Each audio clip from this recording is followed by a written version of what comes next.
Our presentation is on measuring forest succession post-Hurricane Juan in Point Pleasant Park. On September 28th to 29th, 2003, Hurricane Juan made landfall in Prospect, Nova Scotia, uprooting thousands of trees in Amdagadi, or Point Pleasant Park. This presented an opportunity to study the effects of disturbance on the secondary succession of the park, meaning the gradual recolonization of the impacted area. Point Pleasant Park is characterized as an Acadian old-growth forest, meaning it's a mixture of hardwood trees mixed with spruces and firs. Point Pleasant Park was already affected by human activities, which could prevent the growth of new vegetation prior to the hurricane.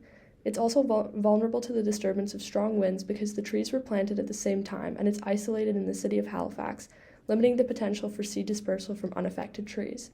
To measure secondary succession, trees were measured using diameter at breast height, or DBH. It's important to conduct this research because Point Pleasant Park is an important cultural, recreational, and social gathering place in Halifax. Point Pleasant Park also has great significance to the Mi'kmaq Nation. Amdagadi means spirit place, and the Mi'kmaq have fought to preserve this sacred space where they gather every year for the first full moon in the spring. Existing literature has focused on extreme weather events causing disturbance. For example, the effects of the drought in Panama in 2015 on tropical forests. As more is understood about how forests recover after disturbances, better-informed management strategies and policies can be taken on. This will be vital as the frequency of extreme weather events increases due to climate change.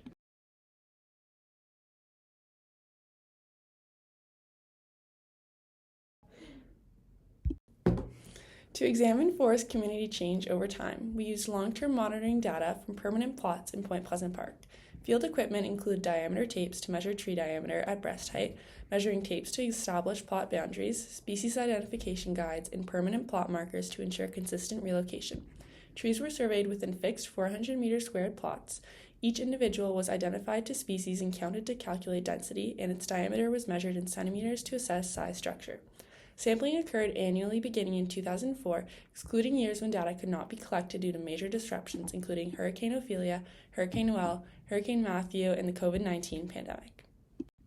6 permanent plots were located throughout Point Pleasant Park in Halifax, Nova Scotia, encompassing both upland and lowland areas of the Acadian forest. Plots included shaded understory areas, mixed hardwood stands, and sections with conifer dominance.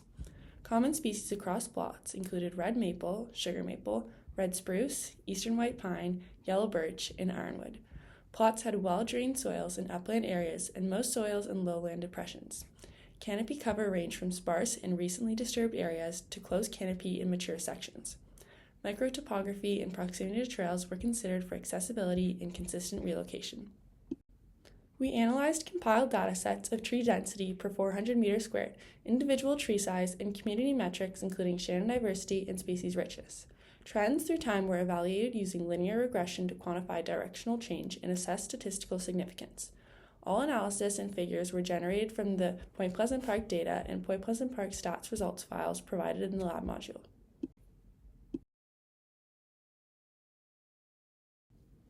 Over the 21-year monitoring period, total tree density increased substantially.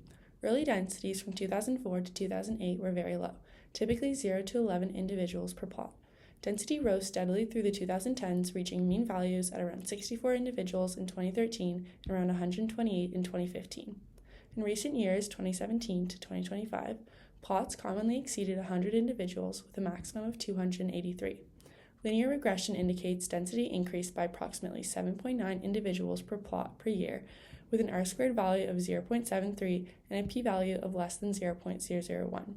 Therefore, we reject the null hypothesis that there is no significant increase in tree density. Shannon diversity also increased, rising from roughly 0 to 1.4 in early years to peaks of 2.2 by 2019, with an R-squared value of 0.33 and a p-value of 0.002. Therefore, we reject the null hypothesis that there is no significant increase in Shannon's diversity. The observed increases in both density and Shannon diversity suggest that the Point Pleasant Park forest is undergoing active successional development. Early measurements showing low density and diversity are consistent with the characteristics of recently disturbed or sparsely regenerated stands where species recruitment is limited. Over time, as recruitment and colonization by additional species proceed, the forest exhibits signs of recovery and maturation, aligning with general successional trajectories towards a mature Acadian forest as outlined by Parks Canada. In later stages, density growth may slow due to increased competition and cell thinning, while structural complexity and canopy layering are expected to develop. Overall, these patterns indicate a transition from a low-diversity, disturbance-influenced state towards a more structurally complex and diverse mature forest, consistent with regional forest successional models.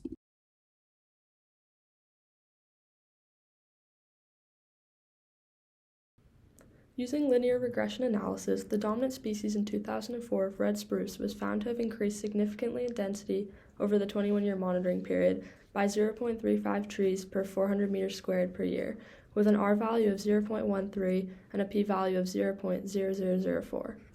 Red maple was the dominant species measured in 2025, and densities of red maple were also found to significantly increase over the monitoring period, with a growth of 2.24 trees per 400 meters squared per year, with an R value of 0.14 and a p-value of 0.003.